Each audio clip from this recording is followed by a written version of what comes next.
ব্যবসা আর বেচা কেনা হচ্ছে না, আবার ছেলে আছে, এই তো সেরকম মালটা নিচ্ছে না, কি করবো এখন? গায়ে খিদি তো লাগছে, কিছু খাসি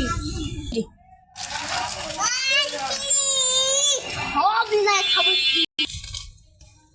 স্যার আমার টেকা, স্যার স্যার আমার টেকাটা। খেলা করি জানি আমার বাপ কিটা, আপনার বাপকে আমার তো জানি লাভ নাই স্যার, আপনি আমার মাল দিয়েছেন, আমার মাল টেকা দিন। তুই জানিস আমার বাপ কিটা? এই এলাকার চেয়ারম্যান আমার বাপ। আপনার বাপের চেয়ারম্যান হলে কি স্যার, আমার টেকা দিলে দিয়েছেন, আমার টেকা দিন। তুই তো বেশি কথা বলিস, তারা আমার ভাতের কাছে। হ্যালো, কি হলো বেটা? এখন নতুন দোকান দিছে, তুমি ওই লোকটা আমাকে মানছে, তুমি তাড়াতাড়ি এখানে চলে এসো। আমি আসছি। তুই এটা কি করে করলি তাই বলে? এটা তুই কি করতে পারলি তা কিনে এটা রে কি